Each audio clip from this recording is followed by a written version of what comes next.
Tonight is the Rachel Hansen case.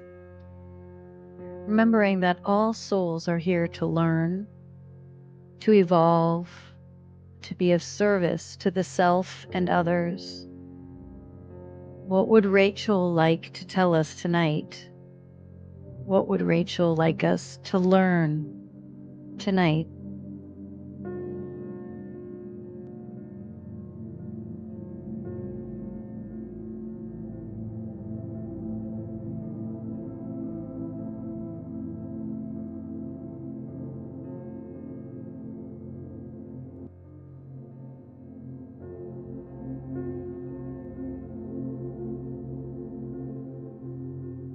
How can we bring peace to Rachel and her family tonight?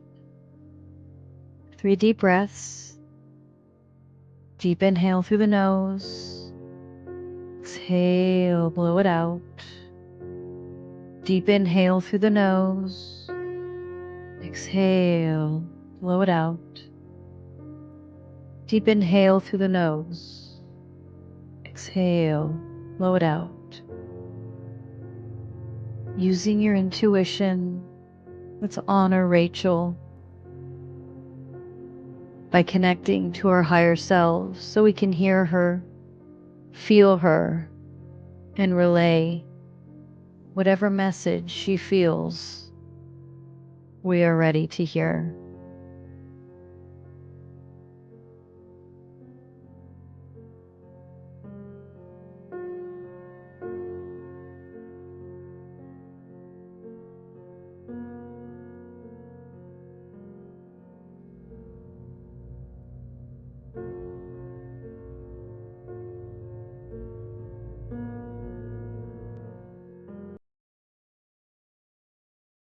Hi, welcome to True Crime Psychic Guide. Tonight is the case of Rachel Hansen. My name is Miriam. I'm a psychic medium and teacher of spirituality. Denise is a psychic medium, life doula, Reiki healer who helps women align with their inner wisdom to become their own maven. Myself and Denise do not follow or read up on true crime specifically, so we can come in as clear as possible.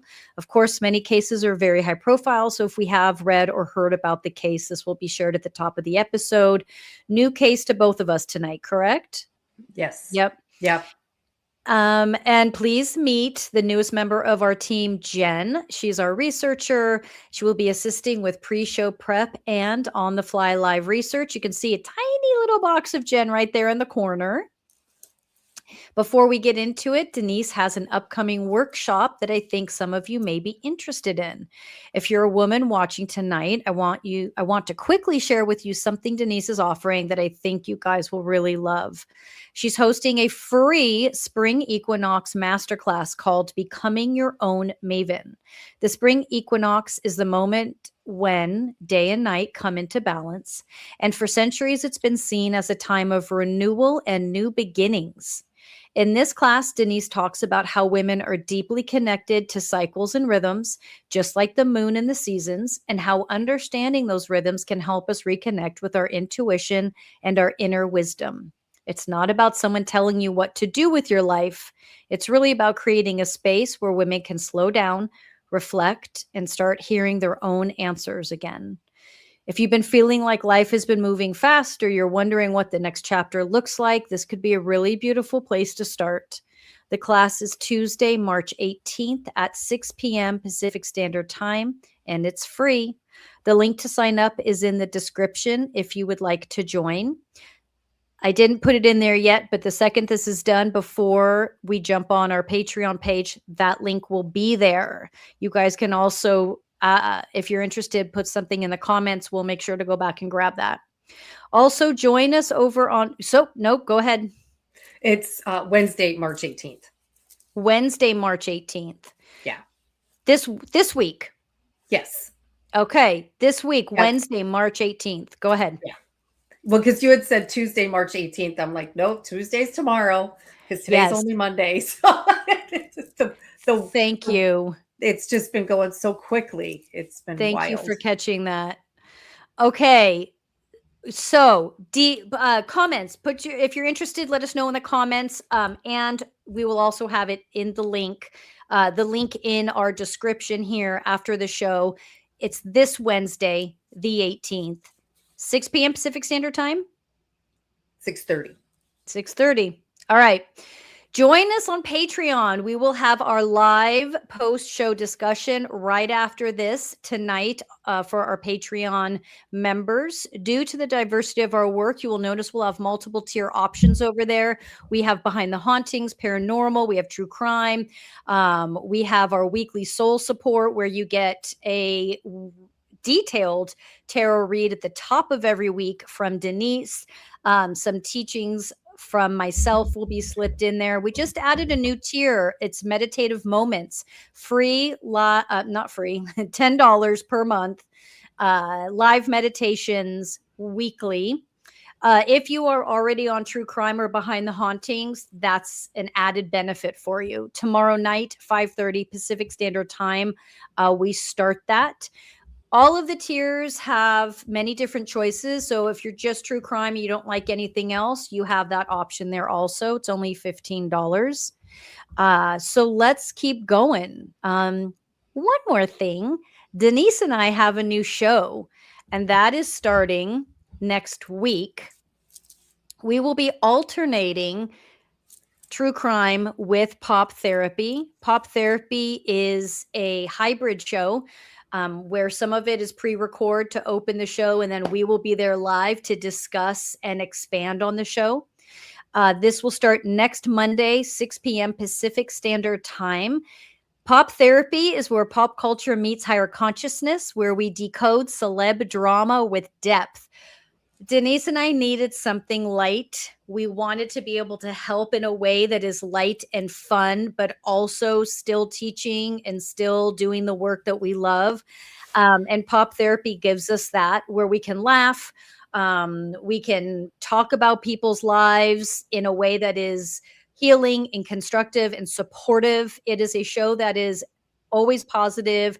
We are never, bad mouthing or talking bad about anybody. It is all about raising the vibration for us and for everyone around us. Patreon members, you will get the first look this week, and then we'll launch it live Monday, 6 p.m. Pacific Standard Time. It actually will be airing on YouTube still, but my personal page, okay, at Miriam Farish, where I have spiritual teachings and meditations and stuff. All right. Let's see if there's anything else I need to include here. Here we go. Let's start tonight. If there's anything that we feel should not be verbalized out loud for the safety of our team or the case being discussed tonight, we will decline to answer. Any tangible information we get, we will pass on to authorities. With that being said, this Thursday, last True Crime with Harlow, so definitely want to be there. Harlow's still going to be with us. She's just going to be doing some marketing, and all of her time will be in Behind the Hauntings.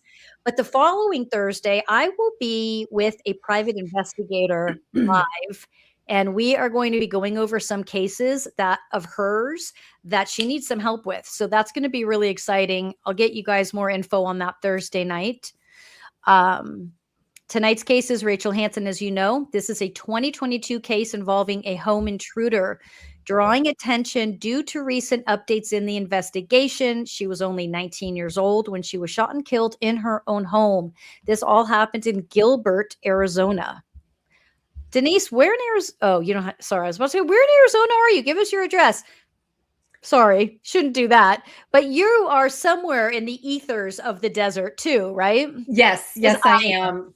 Yeah, that is probably about 50 minutes plus away from where I live. Gotcha.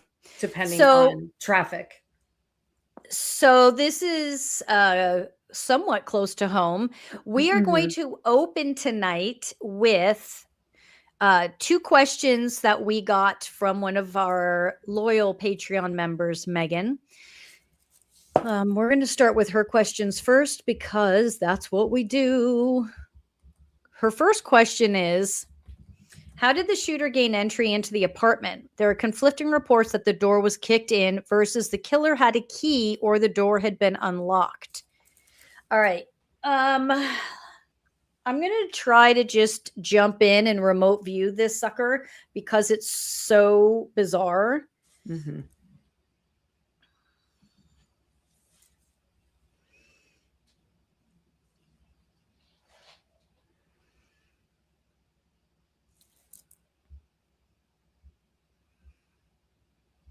This is someone she knows. This was not random.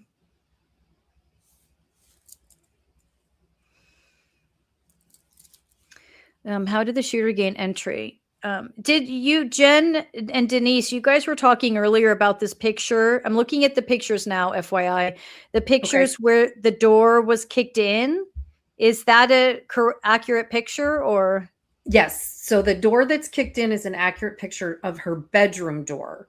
If you scroll up on the photos that Jen sent us, that it looks like a door from a news clip on the news television. Mhm. That looks like, to me, an exterior like patio door. Like something off a balcony, because that's not a front door handle. But the door that kicked in, is that the door that's on this news clip picture? No, it's a different one. It's a different door. And we know for sure that whoever broke in kicked in this door. Yes. Okay, thank you. Mm-hmm. Oh, sorry, private chat's going off. Oh, and Jen is also saying the front door was not locked. Oh, come on, guys. Lock your doors. I check them like 40 times.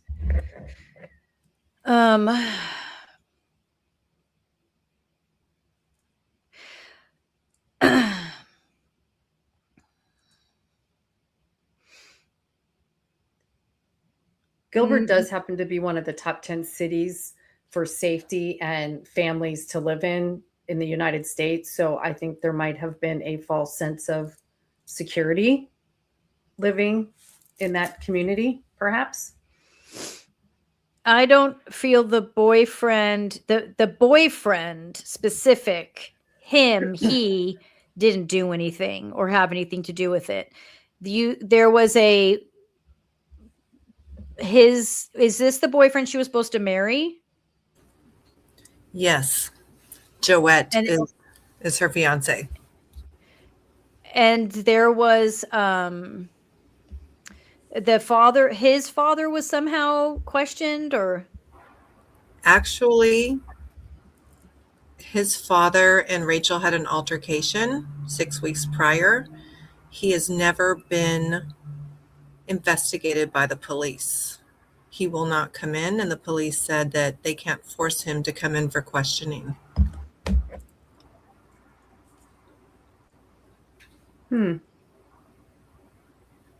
That's odd. Yeah, very.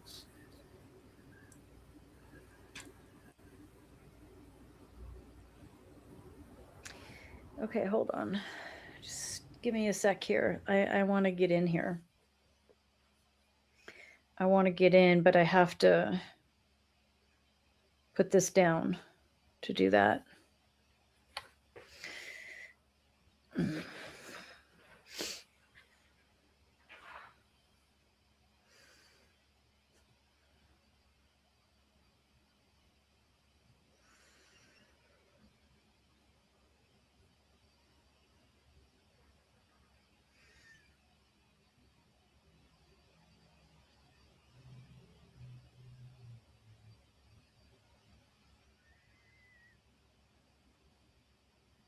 This is someone she knows. Denise, do you agree with me on that?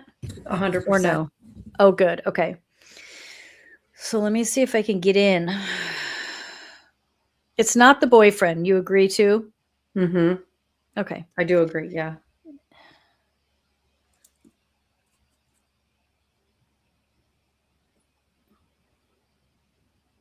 This is someone, let me start describing this man. This is someone who saw her as a problem, saw her as a almost like getting in the way, saw her as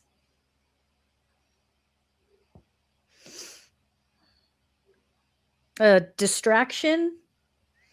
Was the boyfriend like on track to, I don't think Jen, you'll know this, but like on track to, I don't know, like get a degree in something or get like, I feel like this is leaning towards dad. I don't know. I would, if I could see dad's picture, we would know immediately if this was him or not. This boyfriend's dad. The thing is, okay, stop. The boyfriend's dad may not have been the one to actually do it. Right. But So I what think is there's involvement. Okay, so what is your feeling in regards to family business? Mm-hmm.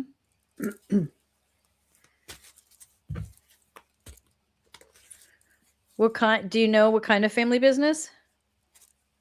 I keep hearing like importing, exporting.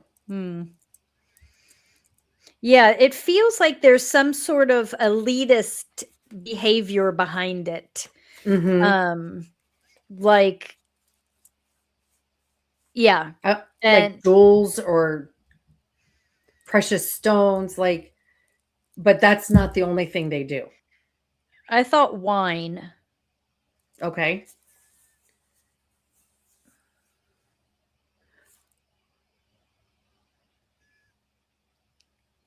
The boyfriend knows nothing. The boyfriend wouldn't. I think there's a questioning internally of could he, was he,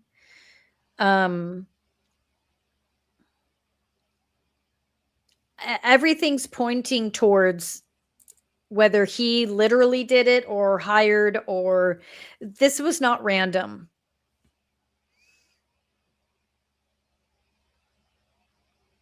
This was not a mistake. This was not someone thinking she was someone else.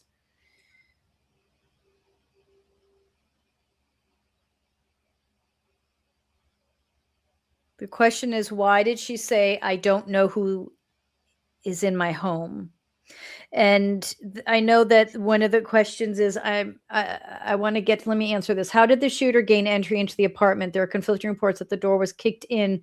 They had a key. He didn't have a key. I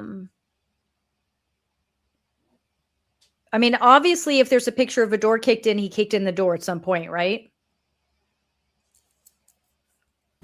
That was the bedroom door. He came in, whoever it was, came in through the front door, unlocked. It was unlocked. And then he kicked down the bedroom door and just shot her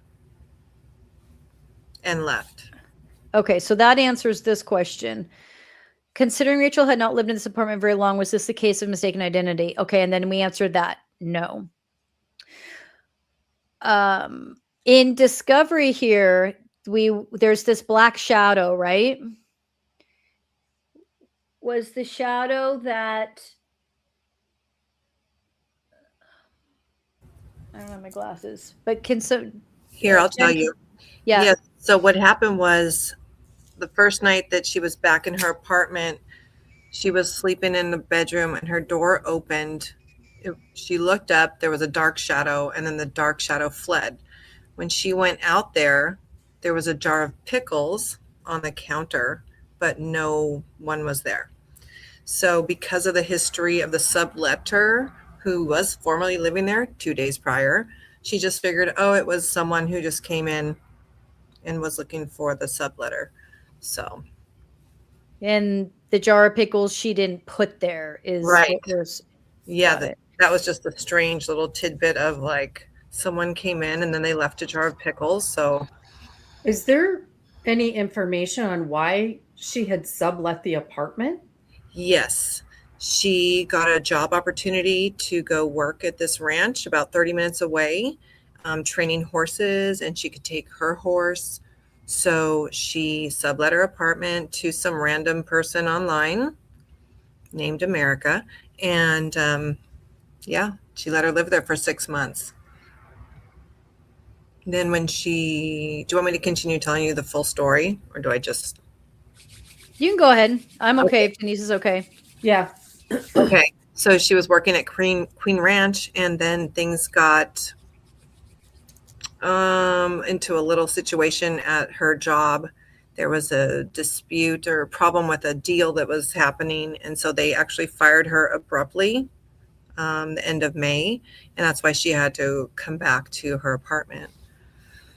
So For some reason, I keep feeling like I'm feeling ties to that job. Like, did the boyfriend's dad get her the job?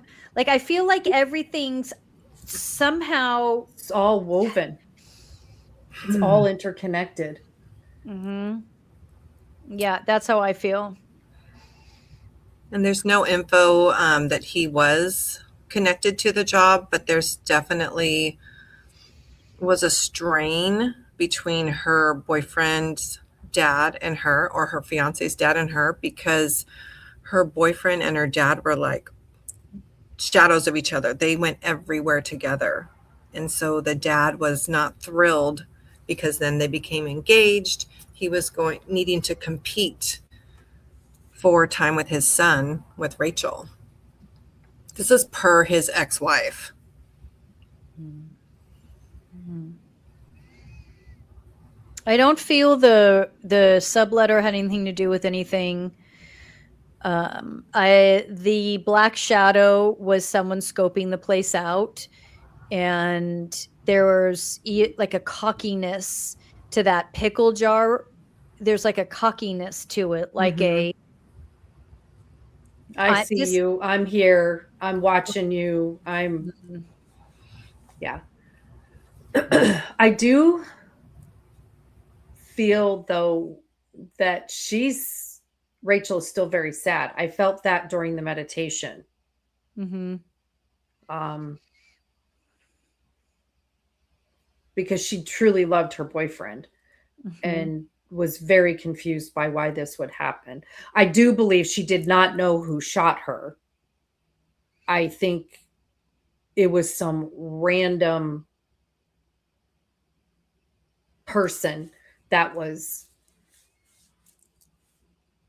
asked to do it, because I'm not even going to say hired, because I don't feel like hired is the correct word there. But you may be onto something, Denise, because again, per Ava, Gary's ex-wife, and people at the church that they went to, he was pretty pompous, and he would talk about having a history and relationships with hitmen. And well, there you go.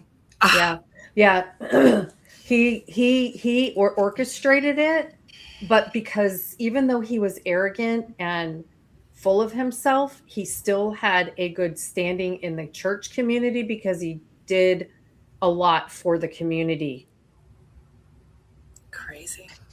See, and I feel like that shadow and the pickle jar was the father. He was scouting the place. And then because when you were like, she didn't know the man, I'm like, yes, she did. But that explains it, because that behavior I just described is the dad. And that black shadow knight in the pickle jar was the dad. Mm-hmm. He was scoping it out. That's it. And had she seen him, he would have just sort of laughed and been like, you shouldn't leave your door unlocked, or whatever it was. Right. Yes. Yep. And I also don't think that she left the door unlocked. I think he put something in the lock so it doesn't lock. Yeah. Because I feel she locked the door. Yeah. Because I 100% agree with painting her out as if she was kind of airheady. Like, why would you leave your door unlocked? Why would you just ignore that you saw a black shadow and not say anything? Like, everything's sort of like setting her up to look foolish, like she just made poor choices and should have said or done something. But that wasn't the case. That's how it was supposed to play out, like that she made these mistakes. But that's not the case. The dad came out, scoped it out, put something in the lock. She didn't know. She locked the door like always, especially after seeing that shadow. She was like, I was extra cautious about locking the door. And you're 'Cause I right. can It even was, see her, like, closing, like, checking yeah. windows and, like, Yeah. yeah. The, and so when I say she knew him, it's because it's the father that set it up. Right, But you're right also, where the actual person that came in and did the job was not dad. right. Yeah. So, yeah, the person who actually unalived her, she did not know who that person was. I feel like that she didn't know who that person was.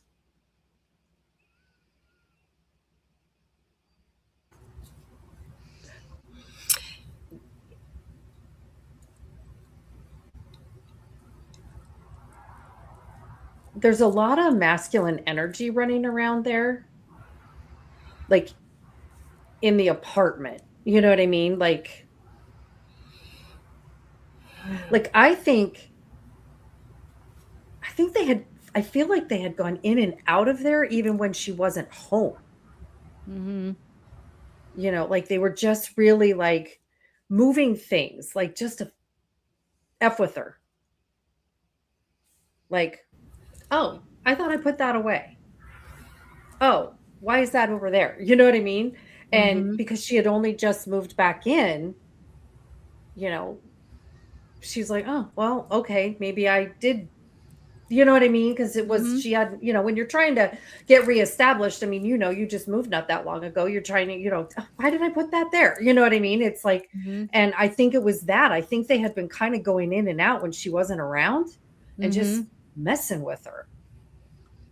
And so I think you're right. So she definitely started like double checking herself to make Mm-hmm. sure, oh, yep, I locked the windows, the doors are locked, this is done, da da da da da. Like I can just see her like all of a sudden even like double checking the stove to make sure that was off, that the oven was off. You Mm-hmm. know what I mean? Like all of those Mm-hmm. things. And I just and and if they have him as like how do can't they call him in? Like I don't understand that. Okay, so yeah, I'm going to jump back in. So the masculine energy, I think you're totally right about that too. The one thing is that's very strange is that Jomet had told the police, because he was questioned that morning after her passing, and he told the police that he told her to lock the deadbolt because he actually installed a deadbolt the next day after the intruder had been in there. So he installed a deadbolt from his dad's garage. And anyway, but you could only lock it from the inside. So when he had to leave at midnight that night due to a call from his dad called him and told him to come home because they had a landscaping job in the morning. This is Uh-huh. another twisted thing, right? Mm-hmm. So Rachel, they'd both been asleep. So he got up, woke her up and said, come lock the door behind me. So he stood out there. He didn't hear her lock it. So he went back in, told her, wake up, come lock the door behind me. He went out again. And then I guess he didn't stand there and wait around. So apparently the police say that it wasn't locked.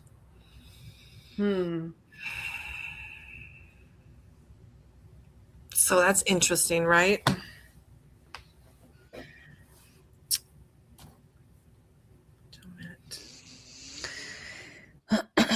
I think That's it's super suspicious. well, and the other day I asked Jen for a picture of the this guy. You said there's no pictures of the father-in-law, right? Can't find it anywhere. Yeah. Anywhere. And because of the way, I know I'm jumping a little forward maybe, but the way the whole investigation has been handled, like the parents, Kim and Todd, are so frustrated because it just seems like it took them 3 years to get all of their files and the investigative papers, and so much of it is redacted, and they're just like, what is going on? So there's a lot of criticism that the detectives didn't do a good job, and kind of speaking to what I think Denise had said, like, or the elitist, some sort of circle, some sort of something. Who knows what? Like when the police told Kim, Rachel's mom, we can't force him to come in. We have all reached out to him. We have requested him to come in, and it just seems so odd to me. I wonder why they can't force. I know. Did this ever go to, like, this didn't go to court or anything, right? Because they had no one to go after?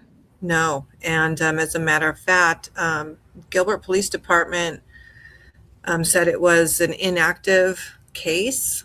And so they turned it over to Silent Witness, which is a company or organization that helps,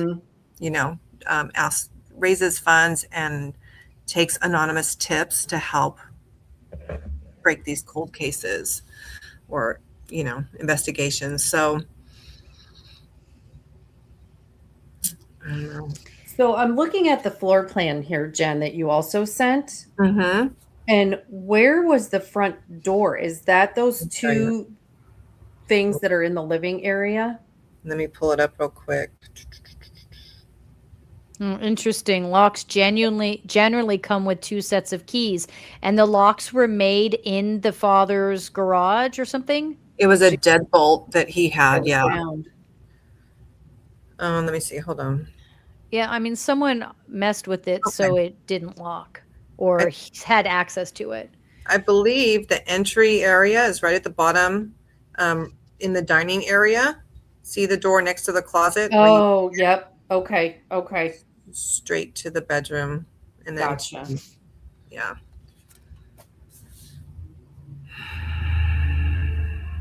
Jen, did you notice if any other psychics have done a read on this case?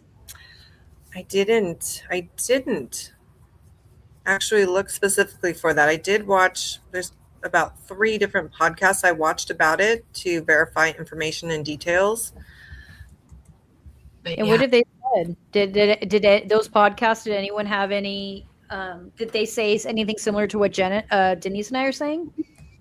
No, well, they weren't psychics. They were just listing the facts, stating the facts and what is known so far, and just how suspicious it is that the father or her father-in-law, potential father-in-law has not been questioned, and that's just the main thing. And then the pickles, everyone's so like, what's going on with the pickles? Because the police never did anything, and it wasn't even in the report that there was a jar of pickles. And she didn't have, all she had in her apartment was like the box spring, her mattress, and some clothes, because she hadn't even gotten back in there to moved in. No. She got let go probably around like May 25th. She was in a very bad state of mind. And then the people at Queen Ranch were holding her horse ransom for money. And so she lost it. And she said, she really went through this hard time. She said she had a handgun that the ranch owners had given to her for protection. And she said, I'm going to kill myself. So the ranch people had called 911, and she went into a little mental facility for a couple of days. Then as soon as she found out from her dad that the ranch owners had moved her horse and they were holding the horse ransom for money, it's like she came out, and that's when she tried to find her horse Dash. So all she had at the place was her bed, some clothes, and the pickles the police never, ever did anything about. And the mom, Kim, ended up taking the pickle jar home after the police said, okay, we're done with your daughter's apartment. You can come get her stuff. She thought that they had already fingerprinted the jar. And so she took it home and ended up throwing it away. And then later on, she finds out that what pickle jar, the police said. It's just kind of a bunch of different things going on. So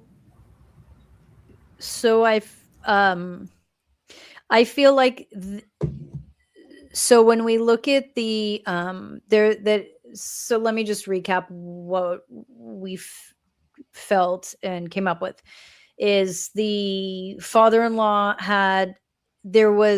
he was involved in that ranch somehow. He influenced something there, whether, I don't know whether it was getting her the job to get her away or it was screwing up the job. There was a connection there. Also sort of moving it into a space of, she was, again, like I said earlier, she was continually set up to look like she was the one at fault, that she was flighty, that she was depressed, that she was not aware, that it was her fault. And this was part of the plan. It was not her fault. I feel that it was him that came in to scope the place out, the black shadow, the pickles, this cocky attitude of, I can do this and get away with it. Not even that concerned about being found out or seen, because he's like, I can explain it away. And then, as Denise felt, it was someone hired, or whatever word you want to use, that came in and did the crime. And somehow, whether, like I originally said, someone put something in that lock so that it wouldn't stay, she would think it was locked, but it wasn't. Or like someone in the comments said, somebody, dad already had the keys. Somebody messed with that lock. So, and like Denise, you were saying earlier, you were like, I can see her like checking and checking and checking. And then when Jen said, the boyfriend was like, get up and lock it. And then he went back again and said, get up and lock it. Like, you were seeing that. You were seeing this check, double check, double check. But the lock had already been established, meaning either A, someone had the keys, or B, like I said, someone put something in that lock so it wouldn't lock. It would look like it's locked, but it's not. That had already been established. So it wouldn't matter if someone got up and locked it or not. But obviously the boyfriend knew none of this. And then moving on from that, as far as the corruption in the police department, I don't want to, step into, do they know? Do they not want to say? Or they all connect? Like, I don't want to go there. I don't want to get either any of us involved in that.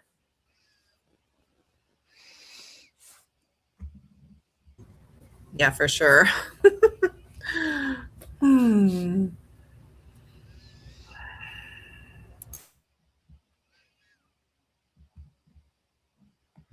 So I was just curious because there was some controversies in the past with the police department down there, and I wanted to see the timing of that. So sorry, it was easier for me to look than to ask Jen.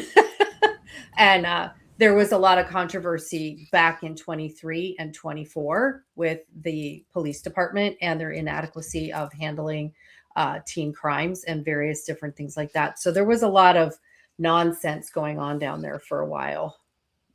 So I think the dad had friends in high places, and I think he just thought his poop didn't stink and that he was able to get away with it. And I think he had one of those punk ass kids do something, so his hands weren't dirty. Mm-hmm. I'm sorry, I shouldn't have said it like that. The word poop? Punk ass. Punk ass.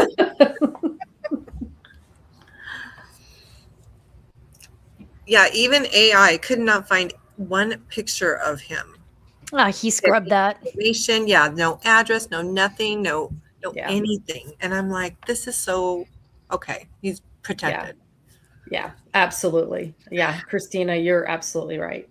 Yeah. Definitely corruption, controversy, all, and for that reason, it may never be resolved, because I don't think it will be. I don't think he'll ever. They'll never point the finger at him. No, he's gonna. Well, because it kind of goes back to a lot of things, because he didn't pull the trigger, so he doesn't think he did it. And that's one of those things when we do these cases that's come up before. And it is really amazing how the human psyche can just go, I didn't do it because I didn't physically commit the act. So it is so, the brain is capable of separating the two. But I mean, I don't even feel like I feel like he's more like this. He's not even remorseful. He's like, whatever. No, he's like, I don't care. I didn't have it. I don't have anything to do with it. But I don't feel like he's in denial. Like I think he's just like, I don't care. I did have something to do with it, and it doesn't matter. But I won't. He's not admitting that out loud. No. The cockiness to him is like, whoa. Like he must. I'm saying this more from an intuitive place too. I think he has dirt on people. And so if he were to get busted for something, he's going to unleash what he knows on, the secrets he knows on other people, because it's not that he's when we first opened the show, I said there's an elitist to him, but I'm not feeling him like elitist in like a multi-millionaire.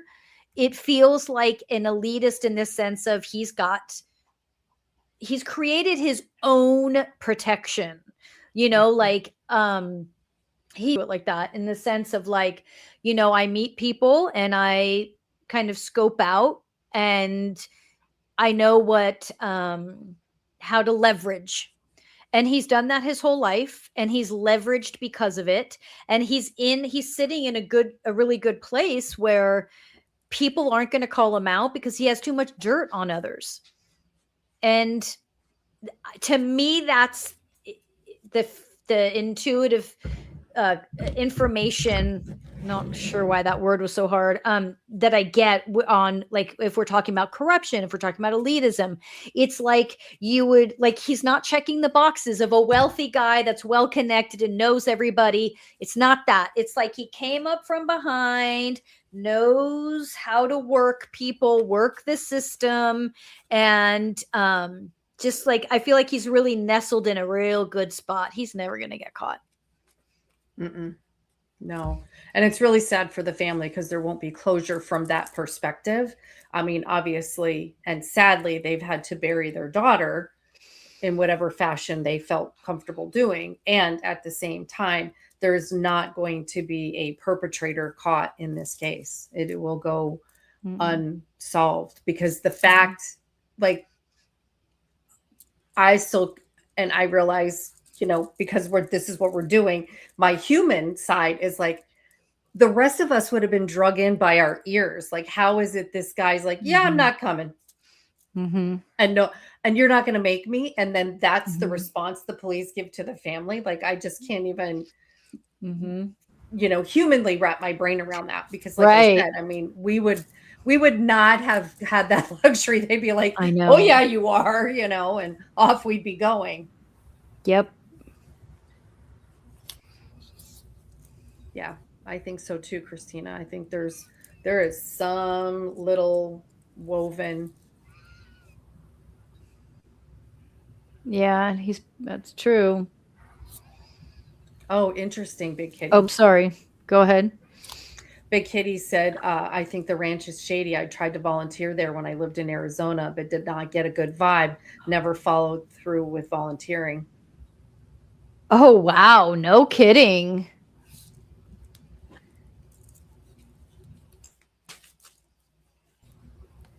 That is interesting to hear about that ranch because no kidding. Apparently, and tell me if this is true, Big Kitty, it was a newer ranch. Like these two women were running it and starting it about 4 or 5 years ago. And that's why they hired Rachel as one of the trainers.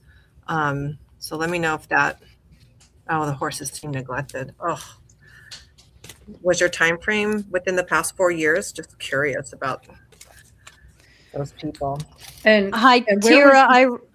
I wrote down your case, Tira. Sorry, go ahead.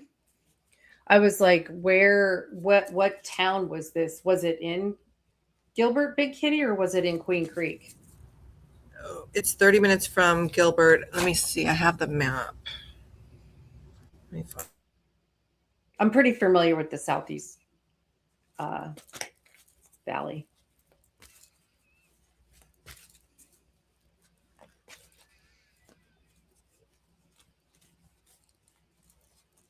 Because that would be, oh, so it was in Maricopa.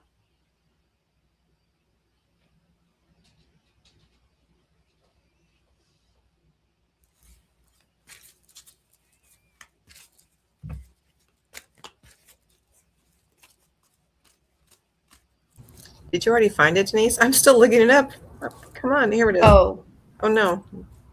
Joshua Tree. Hold on.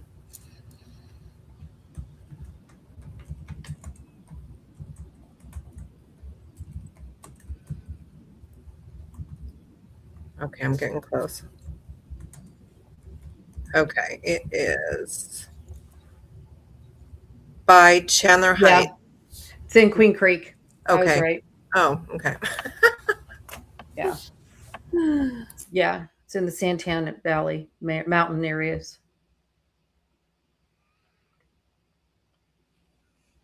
Yeah. So it's near. So Queen Creek is kind of, it's like Chandler, Gilbert, Santan Valley, Queen Creek. They're all kind of in the southeast valley, which is further south than Mesa, if anybody is familiar with Arizona.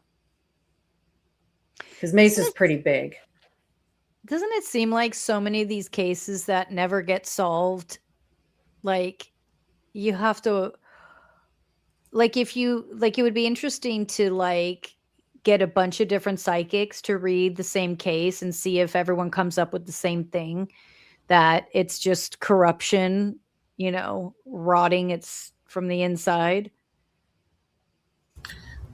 That would be really interesting. Yeah, I think Christina, I think you're right. I think, yeah, now knowing, because I was not aware of that information. I think, yeah, they just blew her off.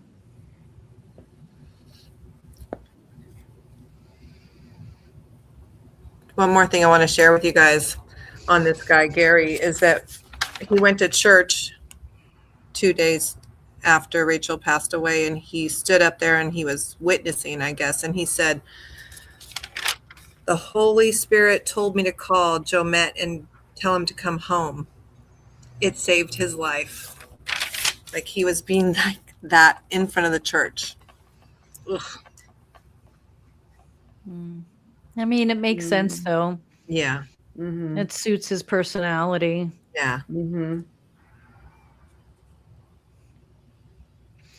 I think I think that he had a hand in the whole, the whole ranch thing. I don't think any of that was like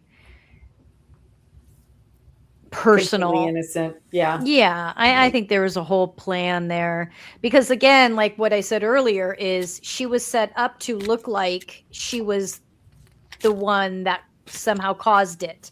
Whether the, I something that I keep feeling too is, was there an intention at some point? It feels like there was an intention at some point to set it up as a suicide, because you can see how that path was being laid out to where it was a suicide. She never would have taken her own life. She was being pushed to that. And I think she threatened and may have said stuff, but I don't feel that she would have ultimately ever done it. But she was being set up and she was feeling crazy. She was like, am I losing my mind? Like, what's happening here? What is like, because everything around her was being manipulated and she thought she was crazy and it wasn't. She wasn't the crazy one. Right. And even though she was so upset for getting let go, had this other thing not happened, it really would have been in her best interest to be let go, because they were not good people. Yeah. The ranch owners. Yeah, that could be, like, oh, he's a pillar in our community and. Well, see, I don't feel that. I feel like the father, I don't necessarily feel like they know each other. I feel like he concocted something and manipulated all of that. I'm not like, I don't, just to clarify, I don't feel like he picked up the phone and called the ranch and was like, do this, do that, do this, do that. I don't feel like he ever, that's the thing about him. He doesn't go in and show his hand. He might play a character, might pretend like he's this person that has this horse, that does this, that does that. He manipulates everything going on, but he doesn't show his hand. And so I wouldn't be surprised if you asked the people at this ranch if they knew who this person was and they genuinely didn't know him by that name. But is he interacting with another name in some other way to manipulate the situation? Yes.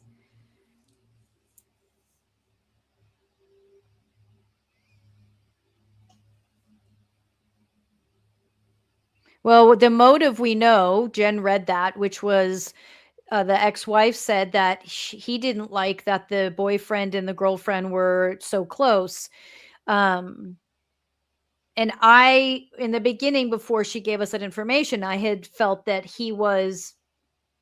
there was an elitist behavior, like she's getting in the way of something, whether it's career or he was supposed to get a degree or something, and she was interfering and getting in the way. And then it turns out the ex-wife was basically like, she was just in general in the way of his relationship with his son. Yeah. Yeah, and it was causing problems between all three, Gary and then the boyfriend and girlfriend, because Jomette was having suicidal ideations about 6 weeks prior to Rachel's death, and that's when Rachel went over there to try and help him out, and she got into altercation with Gary.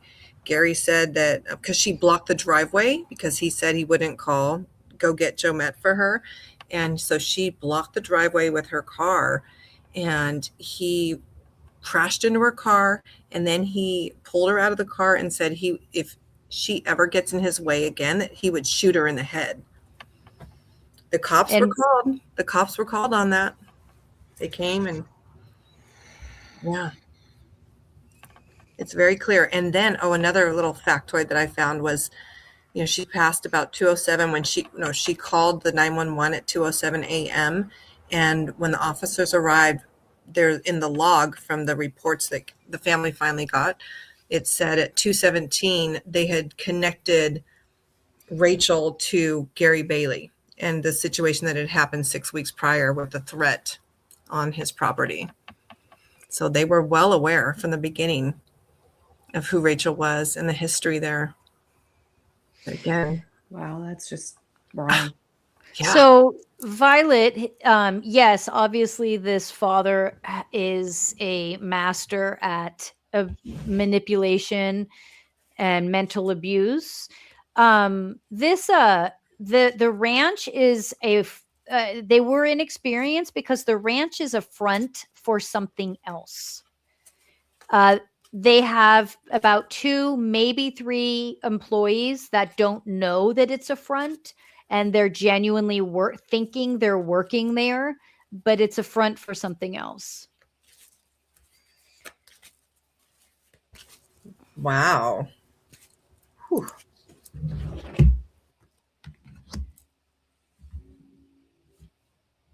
Yeah, definitely a puppeteer. Could be.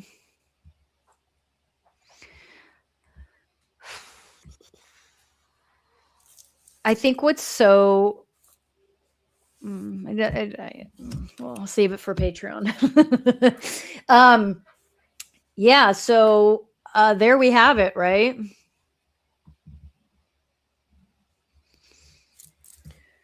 Yeah, that's saying something.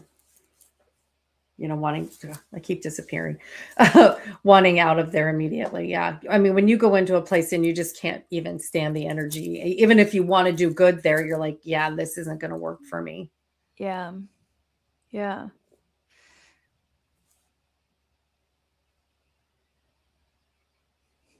Yes, the whole point of the show. Listen to your intuition, right? Mm-hmm.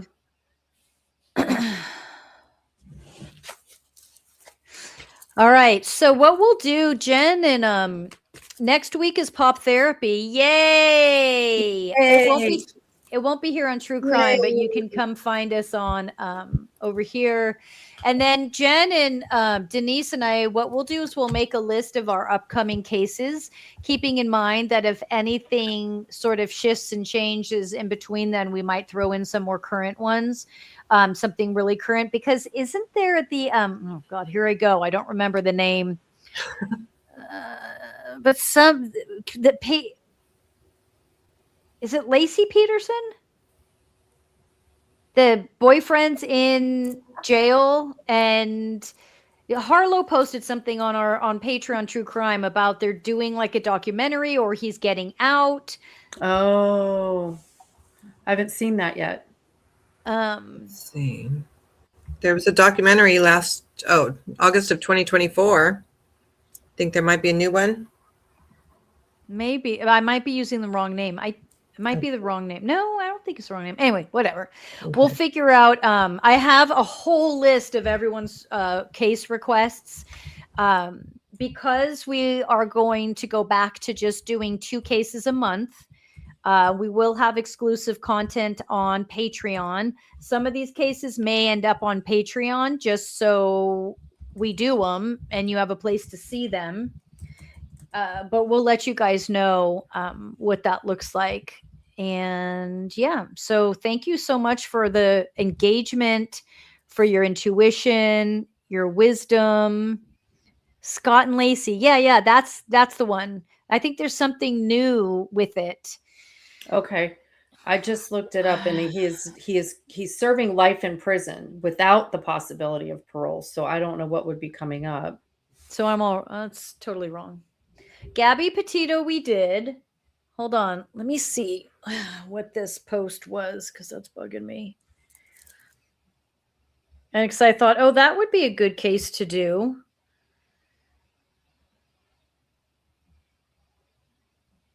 Yeah, because there was a docuseries in 2017, and then a 3-part docuseries on Netflix 2024. So yes, Jen, you're right about that.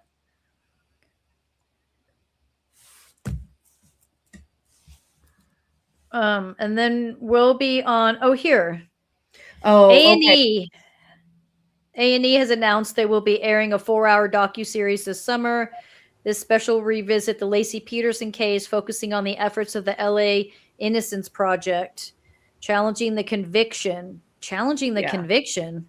Yeah, it says here that his attorneys are trying to get the case reopened. The series will feature supposed new evidence that may raise questions, including a burned van that was found near the Peterson neighborhood around the time of the crime. This was not only a high-profile case, but one that was emotionally charged and much. Interesting. I don't know. I kind of, just looking at his picture right now, it's kind of like, he did it. There's not much to talk about. There, consider that case done. Look at 2 cases in one night. Boom.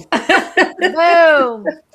All right. So for those of you guys on Patreon, we'll see you in just a few minutes. We'll jump on over there. Thanks, you guys. Thank you, guys. Good job tonight, everybody. Thanks, everyone.